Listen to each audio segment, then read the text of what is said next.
Menjelang akhir bulan Ramadan ini, ada kewajiban yang diperintahkan oleh Allah kepada orang beriman, orang muslim, yaitu salah satunya adalah zakat, Kang Ijal.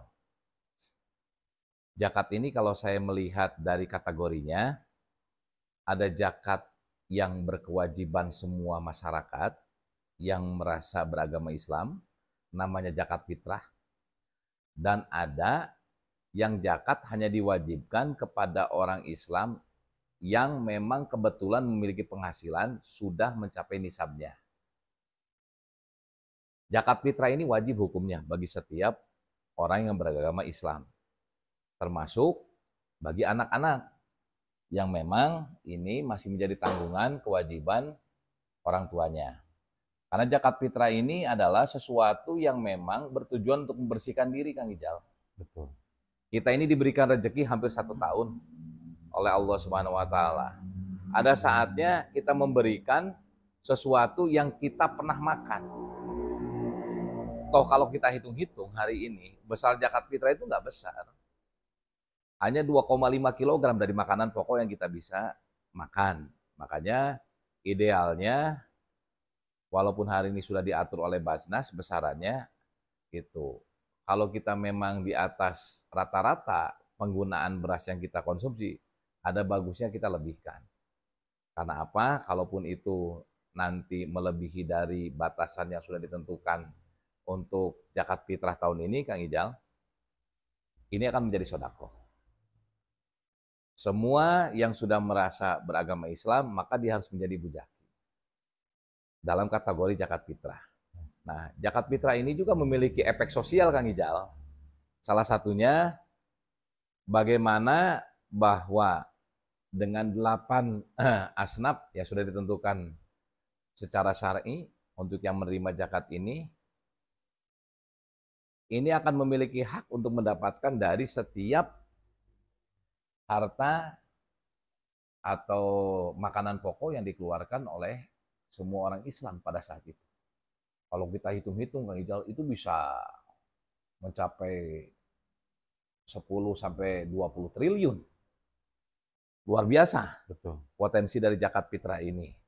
Nah, mudah-mudahan ini bukan hanya sekedar membersihkan diri baik kita, juga ada efek sosialnya, Kang Ijal. Bagaimana pada saat itu momentum ini kita merasa bahwa kita waktunya untuk berbagi untuk semuanya. Ini kalau berbicara zakat fitrah. Sedangkan zakat mal, Kang Ijal, ini tidak semua diwajibkan. Betul. Karena salah satunya zakat mal ini diwajibkan bagi orang-orang yang memang memiliki sumber pendapatan rutinnya itu melebihi nisabnya. Contoh kita anggap kalau hari ini nisabnya ini dalam 1 tahun pendapatan ini nisabnya sekitar 100 gram emas kurang sedikit lah kalau nggak salah itu nisabnya itu. Kalikan saja dengan emas sekarang. Kalau sekarang emas kisaran berapa sekarang? 1 juta, 1 juta lebih. 1 juta lebih ya. Anggap saja 1 juta, 1 juta. Kalau 1 juta dikali 100 berarti 100 juta. Berarti setiap manusia hari ini, orang-orang produktif yang memiliki pendapatan di atas 100 juta, maka keluarkan zakat malnya. Gitu. Nah, ini juga untuk membersihkan harta kita. Betul. Jangan sampai kita hanya mengorbankan 2,5% untuk membersihkan 97,5% dari pendapatan kita, malah ketika kita tidak mengeluarkannya, malah itu malah menyebabkan harta keseluruhan kita malah menjadi tidak berkah dan tidak halal. Karena apa? Kita tidak mau mengeluarkan. Karena zakat ini wajib hukumnya, Kang Ijal. Nah, termasuk zakat mal bagi orang yang sudah punya pendapatan yang sudah mencapai kadar nisabnya. Nah, tadi sekali lagi bahwa zakat ini substansinya itu bukan hanya membangun bagaimana kewajiban secara ubudiyah kita melaksanakan, tapi yang paling terpenting zakat juga memunculkan rasa kesalehan sosial, sensitif sosial kita menjadi tinggi. Nah, hanya mungkin hari ini pengelolaannya, Kang Ijal. Bagaimana kita mulai tata hari ini dengan dana yang begitu besar, baik dari zakat fitrah ataupun zakat mal, ini bisa digunakan, contohnya kalau zakat mal bisa digunakan untuk yang lebih produktif.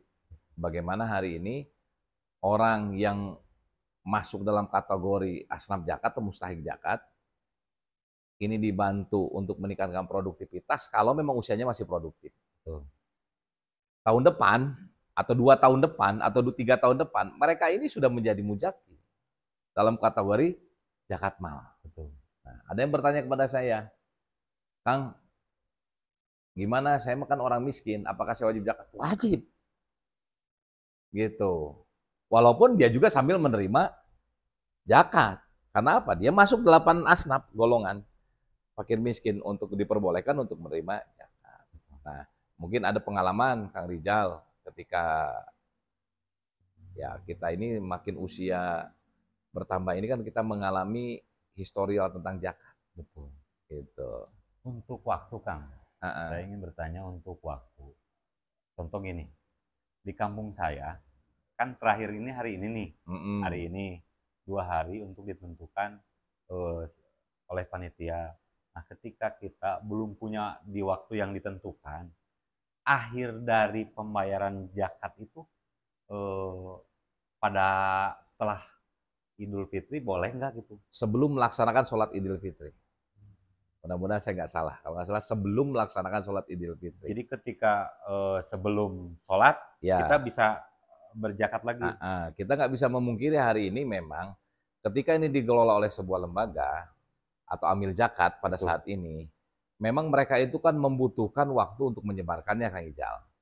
Bagusnya, termasuk hari ini, zakat itu semuanya yang sudah dikumpulkan sebelum pelaksanaan sholat Idul Fitri, bagusnya diberikan terhadap 8 asnaf yang memang berhak untuk menerima zakat. Tetapi kalau kita hari ini juga memberikan zakat secara langsung, ya nggak apa-apa, silakan saja. Mau ke lembaga juga ya silakan saja. Gitu. Intinya bahwa zakat ini, fitrah ini menjadi kewajiban. Ini kan kalau zakat fitrah ya. Betul. Zakat fitrah menjadi kewajiban kita semuanya. Gitu.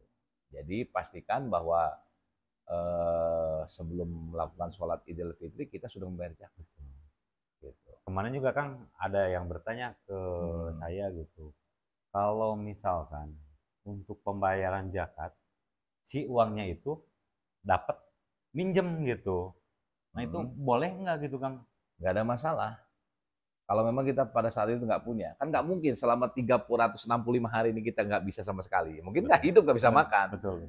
Cuman pada saat itu memang momentumnya kita nggak ada uang. Betul. Tapi karena ini menjadi sebuah kewajiban, nggak ada jalan lain, kita milih sudah nggak apa-apa. Yang penting kita sudah mengeluarkan zakat.